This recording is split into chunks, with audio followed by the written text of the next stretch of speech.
Okay, hello everyone, and welcome to Pitch Footy's Championship Chat. My name's Dan Atkin from the Four Blades in a Pub podcast. And my name's Phil Ridley, also from the Four Blades in a Pub podcast. Delighted to have got our special guest with us as well, James Taylor from Pitch Sport. Nice to see you, James. Gentlemen, fantastic. Thank you for having me on your debut show. I'm quite excited today. Hope you're both well. Yeah, all good, mate. Thank you. All good. Love that. Good. Love that. In the spirit of full disclosure, obviously myself and Phil are both massive blades. So on the weeks when we win, there will be a good level of crowing. And on the weeks when we lose, the opposition were lucky or the ref was crap.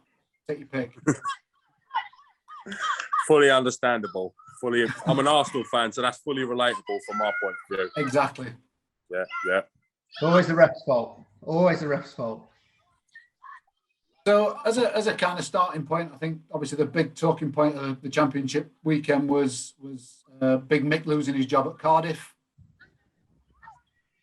8 on the bounce, I think it was always on the cards, wouldn't you say?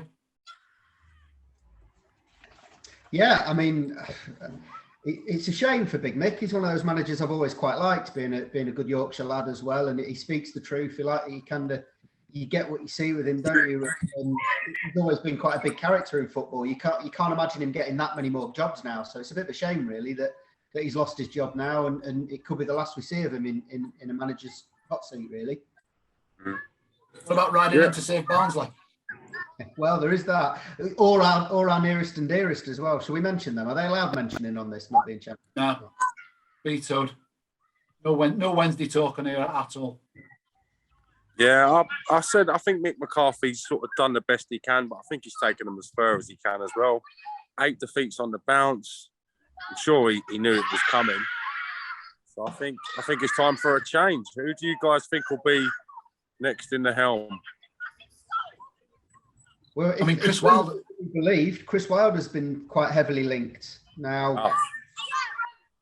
Again, close to our hearts, a manager that still hurts many Sheffield United fans that he's not our manager anymore. So I think coming up against him in the Championship will be really hard to take, and I think it'd be a good fit for him at Cardiff as well. Yeah, we've spoken about Chris Wilder before in the past, and I know you guys rate his ability to sign players at a lower level and bring them up. So with that in mind, do you think he'd be a good man for the job? I think he's a good man for the job if he gets time to do it. I mean, Cardiff are a bit of I think they've had, 7-8 managers in 7 or 8 years. Doesn't speak of someone who's going to get a chance to rebuild a squad, does it? So if he goes in there and he knows he's got a couple of seasons to rebuild, then I think he's perfect. If he goes in there and if he's not turned it around within 10, 12 games, his job's under threat again. I think it's a bad move for him potentially. Yeah, I guess the question is how much of an influence the chairman has over what the manager does at that club, because there's been talk about it in the past with Vincent Tan, isn't it? Yeah. A little bit more than managers would like, and Chris Wilder clearly doesn't stand for that because that's rumoured to be why he left us. So I don't know. I think it's a good fit for him as a club. I think they're a similar sort of club to us in terms of size and fan base and potential and things like that. So from that perspective, I think it'd be a really good fit, but it's just whether he could work with that chairman, I reckon. Interesting. Yeah, interesting. I'd like to see him back. I'd like to see him back. I think he's good entertainment. I think he's good value. I think he's done a reasonable good job with Sheffield United as well, taking them to the Premier League. So yeah, I think it's a good choice.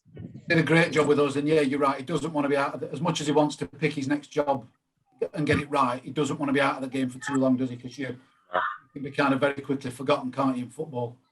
Flavour of the month to yesterday's chip paper in a matter of no time at all, really. So yeah. And he seems to have been overlooked already for 1 or 2, doesn't he? I think if he gets overlooked, if he is in for this job and gets overlooked again, there'll start being questions asked as to why. So there's already rumours of people saying why he's being overlooked already. So you think if he wants it, he should really go out and go all out to get this one. Yeah, definitely. So other interesting things from this weekend's championship. One thing that I noticed, I don't know whether you spotted this, but Luton Town bizarrely came out in David Brooks supported T-shirts today, which I instantly thought, they must be playing Bournemouth. That's a nice touch. They weren't. It just didn't make much sense to me. I mean, it's nice of them to support a player that's clearly not very well at the moment. And it was nice of Sheffield United to do a little song about him in the 36th minute last week. But for Luton Town to come out in those shirts just seemed a bit of a strange one. What were your thoughts? He's not got any connections with Luton that we've kind of missed. He didn't grow up there. He's not a fan. He's not. No, he's from Warrington. Fair play. Do you know what? Maybe we're just old and cynical. Maybe it's just a club doing a nice thing, and we're instantly kind of not looking for an ulterior motive. Maybe we need to just applaud Luton for being nice. I was going to say that it's nice to think that they've just done it in a nice way, and there's no cynical tagline to it. So I just want to say well done to Luton and their fans. Yeah, absolutely. I'm looking at it the wrong way. I think it just seemed a bit odd, but it is a really nice touch. Yeah, as much as, there's rivalries in football, there's most things get put to one side when something like when this happens. You have a bit of banter with opposition fans and players, but football as a family tend to come together when stuff like this happens. So, yeah, fair play to Luton. Good lads. Yeah, love that. Soon, David. Well, you won't see this, but I'll say it anyway. Get well soon, David. Yeah, absolutely. Yeah, absolutely. You'll beat this. Yeah, just want to echo that. Blood. Yeah, just want to echo that and wish David the best with his recovery. Hope everything's going all right. Appreciate that. So on kind of slightly more uplifting matters, Bournemouth seem to be absolutely flying at the minute. I think Phil, you said today, will they ever lose a game again? They've started the season like an absolute train, and I think it's the best start to a championship season since Crowbar and Sheffield United reference in here, since we did it in 05-06. So they're looking well set for promotion. Yeah, it's going to take something to derail them, I think. Referring back to that 05-06 season, I can remember after 10 games, it might have been after 12 games, we won 11 of them or something like that. Yeah. And we were kind of doing the maths thinking, hang on a second, we've got, 36 games left to play here, and we only need to win 20 of them, and we've got the magical 90 points that eventually gets you up, although we only scraped it in the end. Yeah, they're 34 points already after 13 games. They've got to go some to mess it up, really. Fair play to Scott Parker as well, because I didn't really see him as a manager to kick them on. Just want to mention the form of Dominic Solanke for them as well. 15 games so far this season. He's absolutely ripping up trees in the championship. So congratulations to him, and hopefully his form continues. I'm sure the fans out there will be thinking the same thing. Yeah, he's finally showing what he was kind of potential when he came through, because he was really highly spoken of, wasn't he? Yeah. Absolutely ripping it up. I think he's hopefully, he's one of them players that can. He struggled at Premier League level. He comes down, finds his feet at Championship, and it looks like next season, like I say, unless Bournemouth, really come off the rails a bit, he's going to get a crack at the Premier League again. In form, flying with a bit of confidence. Let's see what he does. He might be one of those players that needed to go 2 steps back to go 3 forward. Yeah, find his feet and get that confidence back. Although this is the Sheffield United in me coming out, he got another lucky penalty at the weekend, if you noticed. Soft penalty, should I say. That's what happens when you're top of the league. Yeah, that's when you're it. Flying, you get the decisions, don't you? Do we think the top three's almost kind of nailed on now? You look at the top 3 and you've got Bournemouth, Fulham and West Brom. Looking at the chasing pack, I don't see anyone to catch them, to be honest. I think some of the teams that are near them, I don't think will be near them by the end of the season. I think such as Coventry will probably drop off a little bit. I think Millwall are kind of peaking up to that. I mean, there's something like 7 clubs on 21 points or something like that. I was going to say this. Why? Yeah. I was going to say this. Can you remember a championship being so deep with teams as well? Like, there's so many big clubs in the championship at the moment.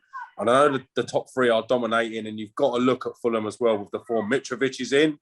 But again, it's such a deep championship this year. You wouldn't put any money on someone in 5th, 6th, 7th, 8th or 9th sneaking in there. You really wouldn't. I think you're right what you say. There are so many big clubs, and I include us in one of them, that you'd expect to have been up there by now.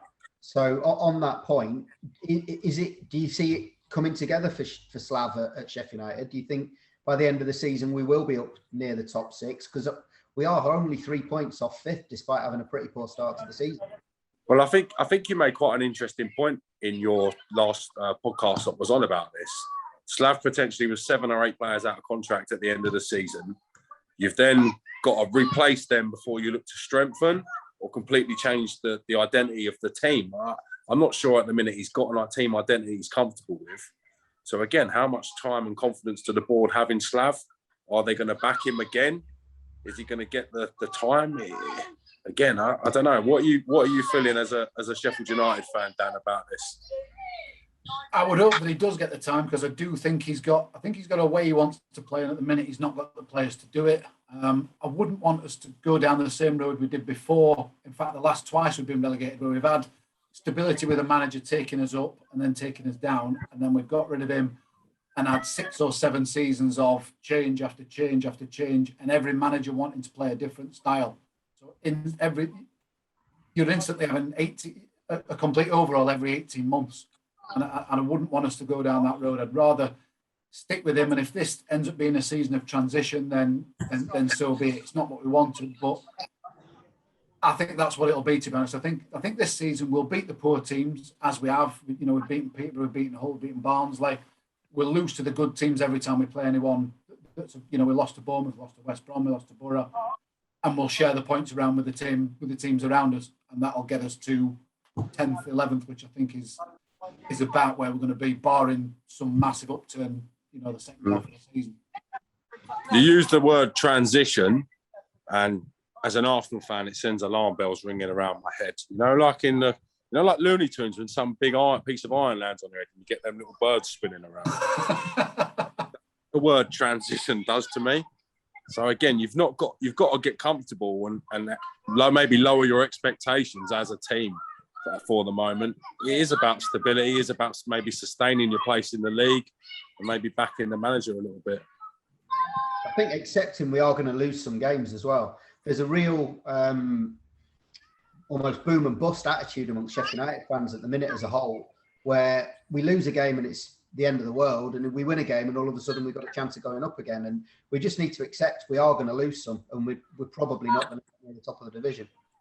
Big win against Barnsley, though, just gone 3-2. Should have been. Yeah.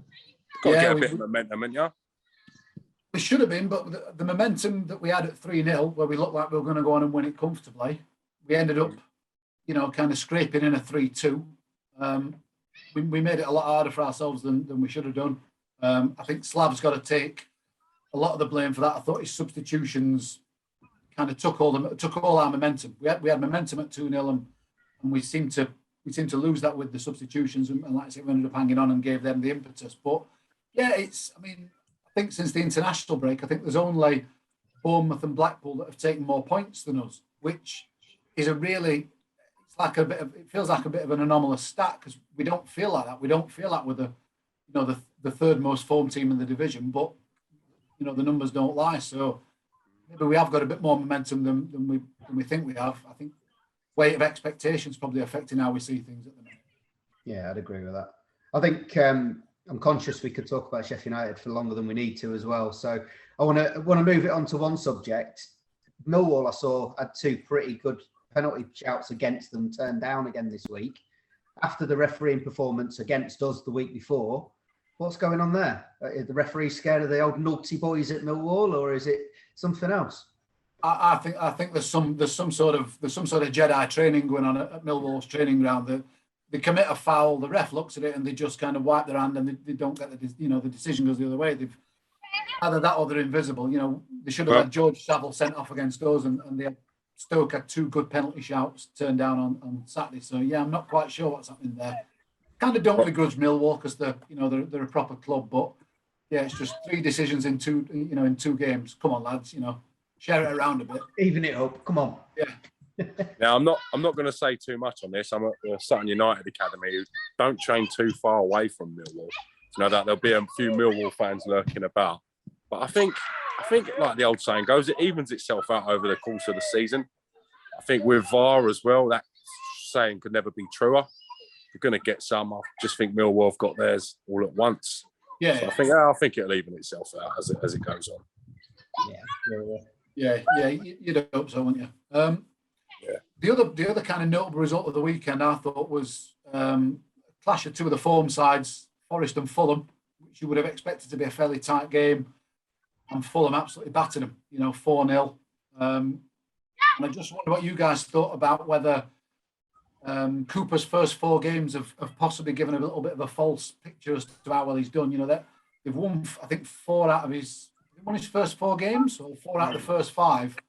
But 3 of those were against Barnsley, Birmingham, and Bristol City, and I think they've got 2 wins in 15 between them. So I just wonder if that made his impact look a bit better. And the first time they've come across a really good side, they've kind of reverted to a bit of a regression to the mean, really. I guess you always get that spike, don't you?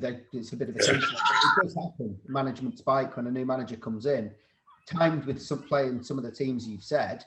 I don't know. I think reading some of the Forest fans' comments, even they don't think they've got the greatest of sides this year. So, yeah, I think whilst they've had a decent run, be interesting when we play them next weekend, weekend after, something like that. Yeah, quite an interesting game to see as a benchmark where both teams are. Yeah, it's interesting you mentioned the Forest Fulham game. My friend Jay is a Nottingham Forest fan. He goes every week, and he was absolutely raging after the Fulham game. It's like you say, they looked like they were making steady progress, and then Fulham absolutely tore them apart. Mitrovic in particular was phenomenal, and I think that's the difference, is the big players like Mitrovic. They're tearing up and ripping up trees in the Championship. So, again, it's hard when you come against the top players and then top teams. Form and momentum can go out the window a little bit, but I think Forest will be all right. I think they're work in progress. Interesting to see how they get on against another big side in the next couple of weeks. Yeah, I think you're right what you say about big players. You look at the top 3 or 4 teams, and they've all got those players who can take a game away from you in a fairly short space of time. Like you say, you look at Solanke, you look at Mitrovic, and even West Brom. You look at Callum Robinson, Colin Grant, even people like Snodgrass. They've got players who can either turn a tight game into a win, or can turn a game where you're on top and suddenly take it 2, 3, 4 goals clear, and that's it. And I think that's the big thing, that the big players turning up in the big games. Yeah, I make you right. The big teams have still got the wage budget, still got the infrastructure for these players. It can be the difference in the Championship, giving that little bit of quality, getting you the 3 points. Yeah, and I think you've got 3 teams, like we've touched on already. Are those 3 teams going to be the 3 that are going to be there or thereabouts at the end of the season? I think all 3 of them have got a way of playing, and they're sticking to the way of playing that they were playing last season to a degree. West Brom, they played away under Sam Allardyce. Ishmael's taken that to another level, but essentially it's a very similar style of football. You've got Bournemouth that played nice football for a long time. Scott Parker's come in and done the same sort of thing. And again, with Silver at Fulham, they play nice football, and they're still playing nice football because of where they've been before. I hark back to us again, where we're probably struggling. It's back down to that transition. They've not got a transitional season. They're just continuing where they left off, just with different managers. I think West Brom fans have been a little bit complaining about the style of football. But to me, if you're not getting the results and the football's awful, then yes, it can be turgid. It can be a really long season. But if you're winning, if you're scoring 3 and 4 every week, who cares if you're getting the ball forward and you're scoring goals from throw-ins and free kicks and stuff like that? It's exciting. Some of the most exciting times we've had as United fans have been under like your Dave Bassett's and your Neil Warnocks, where it wasn't particularly pretty. But you were creating chances, you were putting people into the box. Just enjoy it, enjoy the ride. Yeah, absolutely. Great. Absolutely. I've got to pick on one name you just mentioned there, Dan. Neil Warnock, our favourite old Colin, as he's known in Sheffield. Is he going to get another promoted side on his CV? Is he going to get up with Middlesbrough this year? Can he do it again at his age? You wouldn't bet against him getting into the playoffs, would you? No.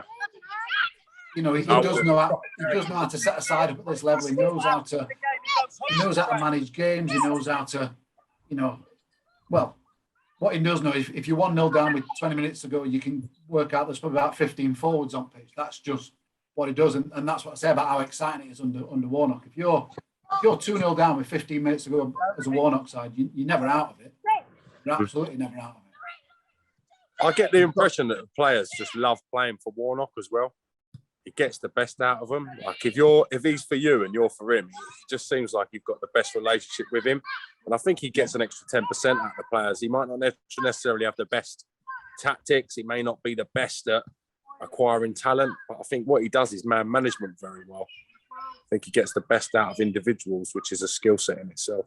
Yeah, that team spirit is going to be worth 10, 12, 15 points a season. That's going to be worth turning 5-1 to 5-2 just by sheer force of will. So yeah, absolutely, you've got to take your hat off to him at this level.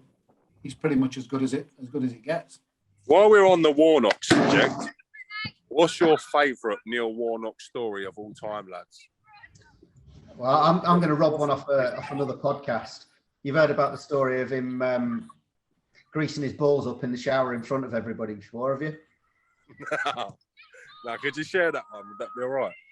So I can't remember who it actually came from. It might have been Matt Kilgallen. He'd been shouting at one of the players over something, went into the shower, still shouting at whoever the player was that he'd been bollocking for however long. Came out of the shower, he got his Sudocrem in his hand, slapping it all over his bollocks and all up his arsehole and everything, while still bollocking the player for getting sent off or losing his man or something like that. It's brilliant. It's brilliant. Typical, we can imagine him as well, can't you, with his leg up on the chair, striding around. Not an arsehole, but you can imagine it. Brilliant stuff. Yeah, my favourite Neil Warnock story doesn't actually involve anyone's testicles. So it involves him on a team building day out with the United team. Took them 10-pin bowling. Come on, lads, we'll have a day 10-pin bowling. Got there and went, I tell you what, for a bit of fun, lads, why don't we all chuck whatever it was, 20 quid in, 50 quid in each, and we'll have a pot. Winner takes it all. Yeah, brilliant, Gaffer, we'll do that. They all chuck money in. Warnock pops out to his car, comes back in with his own monogrammed bowling ball, bowls a 280, takes the pot. Brilliant. Absolutely hustled the entire squad. That's brilliant. That is absolutely brilliant. He's old school, isn't he, Warnock? Like you got to admire him and what he's done. Yeah. The stories we could probably say not on here though. This is where you got to say them, lads. You got to get them out there to the people. I'm a Warnock fan. I love hearing stuff like that. Yeah, I'm not sure your legal team would agree.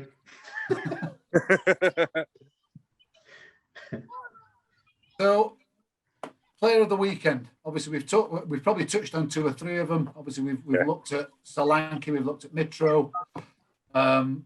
United, we could probably put a couple in there. Moose with a couple of goals. Ben Osborne with a couple of assists and a goal. Who do we think, Phil? Or someone else from outside that list? I've gone for someone a little bit more left field, actually. So, and it's based on the goal that he scored this weekend. Young Blackburn striker, Tyree Stolen, 19 years old. The goal he scored this weekend is top draw. And he looks like a real fan. He looks like a real superstar of the future. Looks a player. I'm glad you mentioned that. What a goal. Yeah. What a finish. I think it'd be easy to say goal of the weekend could have been Moose's, like you say, but in fairness, Tyree Stolen's is from further out, a very similar kind of goal, but from further out and probably a better strike. He really does look a player. And at 19, I don't know, is he their player? I think he is, isn't he? Yeah, I think he came through their ranks. Yeah. I think so anyway. Yeah, definitely looks a player. I can't get away from Mitrovic again, for me. Just a class player. I think he could play levels above the Championship. Oh, he has done. He's just a great player. And again, his performance against Forest. I'm going to go with Mitrovic for me this weekend, lads. Yes, that's a good shout. I'm going to go for one. A lad who scored. He scored one and had one disallowed. The lad Godden up front for Cov. I've only seen him a couple of times, but he looks like a real handful. He really does look like a handful, and obviously Coventry are flying. He's kind of he's contributed to a lot of their success. He had one disallowed from an absolute banger of a free kick that hit the bar, and he nodded in and was marginally offside. Of all those 3, you'd probably have to say Mitro, really. A couple of goals. Yeah, he's hard to stop, isn't he? When he's on it, Mitrovic is hard to stop. At this level, he's borderline unplayable at times, isn't he? Yeah, he's like a cheat code, isn't he? Yeah. Mitrovic is a cheat code for the Championship. I'm very surprised that no one's come in with a big money offer for Mitrovic. Can only think that he's on big wages already and quite comfortable in that area of London, perhaps. Quite a nice place to live, isn't it? Sort of Fulham Road and all that. The question is, though, who would be suitable for him? It'd have to be a lower-end Premier League team, wouldn't it, I would suppose? Is he going to move to Burnley? Is he going to want to move to Norwich? Do you know, Mitrovic, if he gets you 15, sorry to interrupt you, Dan. If Mitrovic gets you 15 goals a season, he's worth the fee for them clubs, in my opinion. I think if he, like I say, he's going to want to go there. Yeah, he's quite comfortable in West London. Is he going to? I think he's very comfortable in London. I just think it would take the right move for him, I guess, and no doubt he's pinning on his hopes on bringing Premier League football back to Craven Cottage. Yeah, interesting. Yeah. So opposite end of that spectrum, if there's a player of the weekend, there has to be a stinker of the weekend. Any thoughts on someone who had an absolute mare? My thoughts was the one I saw that I thought was, I mean, it didn't really affect the game, but Danny Simpson for Bristol City against West Brom. The game's gone, but a shocking back pass that lets the lad into. In fairness, it's a great finish by Grant, but a bit of a stinker, to be honest. Loads of time and could have done anything with it, but what he actually ended up doing, to be fair. Mm-hmm. I'm going a little bit closer to home. I actually thought about picking Slav because of his substitutions and changing tactics to let Barnsley back in at 3-2 down. But I'm going to go for the combined forces of John Fleck and George Baldock, letting one of the Barnsley strikers just dance around him without being challenged at all to make it 3-2, to make for a really nervous last 15 minutes for us on Sunday afternoon. Proper bunny rabbit's nose football for 15 minutes. It was been like that, wasn't it? The recurring theme, unfortunately, this season, isn't it, so far? Yeah. You got any stinkers, James? Anybody that you thought particularly stood out for doing anything wrong? I'm not gonna. Do you know what? I'm kind of a 2 stone overweight in a minute, standing at Sutton United's academy. I think I'm in any position to dig out any plans at the moment. I think I'll leave this one for maybe me special guesting in episode 10 when I'm about a stone and a half lighter. I think I'll save that one. So, obviously, having a quick look forward to this week's fixtures coming up. The one that obviously stands out is, you would say, probably Fulham West Brom, which not only is a clash of 2 out of the top 3, but a real clash of styles there. You probably couldn't get 2 teams who play the game more differently. You've got Fulham, who again like to get it down, play, and like we said, you've got West Brom who like to get the ball forward. So how do we see that one? How do we see that one going? You're right. You call it there, a complete contrast in styles. And I think it's probably a cliche, but I think the first goal will probably win that game. I think it'll make a massive difference to the impetus of whoever's got that goal. If West Brom get on top of you, like we saw when we beat 4-0, as soon as they get on top, they're like a steamroller. They're hard to stop. Yeah. And likewise, Fulham, with their passing football, you can be chasing shadows against some of them sometimes. That good when they get it moving slick. They're really, really hard to stop. So I think Fulham will win the game. I think Fulham will get a relatively early goal and they'll go on and win that. Yeah, I'm going to echo what Phil's saying here. I fancy Fulham in this one. I had the pleasure of watching Fulham against Millwall this season, and they were awesome. The way they play, the fast tempo, the way they hunt the ball, creating space for Mitrovic, and the amount of service that they give him. I'm going to go 2-1 Fulham. Both teams to score, Fulham to nick it. Mitrovic header as well. I'm giving you the finish. Yeah, I'm going to go Fulham. I'm actually going the other way. I'm going for West Brom. I think I can see West Brom kind of withstanding a bit of an early Fulham onslaught, digging in and then nicking goals from either on the break or with from set pieces. I just think that's sort of the side that if you don't get an early goal against them, they'll grow in confidence because they like a battle and they like a scrap, and they'll dig in. The centre halves will kind of stick their chests out, and then you've got to fancy them from corners, free kicks, throw-ins. They've got who's the lad with the missile on him? Furlong, yeah, with the missile on him. I think they're always going to be dangerous from that. So I'm going to go the other way. I'm going to go West Brom to nick it 1-0. Fair enough. I think the only other real fixture that stands out for me is Reading Bournemouth. Reading the side that can hold this run of Bournemouth. John Swift's on absolute fire this season. If any player can take him down, he's the sort of player that's got it all. He can score goals, he can make goals, he can score all sorts of goals as well. And I think has he been involved in something like 16 goals already this season? He created them or scored them. I think so far this season he's scored 8 and assisted in 6. So yeah, he's stats for only 14 games into the season is amazing. Unreal, really, isn't it? And I think that'll be an interesting game, that. Yeah, I agree. Lads, I'm going to say it's been fantastic to join you on your first episode of your show. I've got to go and move my car before I get yet another parking ticket. I'm like the god of parking tickets at the minute. So I said, I'm going to come back and catch you on and maybe catch you on the end. But I just want to say fantastic for having me as your special guest. I do appreciate it. It's really nice of you guys to invite me on. And yeah, I'm looking forward to seeing you guys launch this show further and forward. Thank you very much for having me on today. I'll see you boys on, in a mate, bit. as usual. Love that. Thanks, Eric Cantona. Cheers, pal. So yeah, as James just touched on there, I think our first episode of this new podcast, the Championship Chat, as part of Pitch Footy. I've enjoyed talking to you, Dan. I've enjoyed reviewing the Championship this weekend. Look forward to doing it again next weekend with you. Yeah, it's been good. I mean, we talk a lot anyway. This is just basically essentially us just being recorded, you know, in the same way the Four Blades in the pub was just four of us sitting talking crap in a pub for an hour. This is just me and you talking crap on Zoom for an hour with James's help. So yeah, it's been good. I've enjoyed it.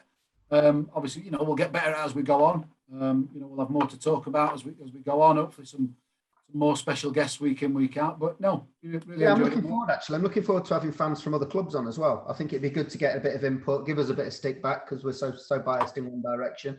Yeah, we can't be two blades heavy. I mean, we're going to be, but we've at least got to do the decent thing and pretend we're not going to be. We'll try his best. No, I enjoyed it, mate. So yeah, good to see you as always, Phil. And yeah, hopefully you've enjoyed the first episode of Pitch Footy's Championship Chat, and hopefully we'll see you next week. See you again soon. Cheers, guys. Bye.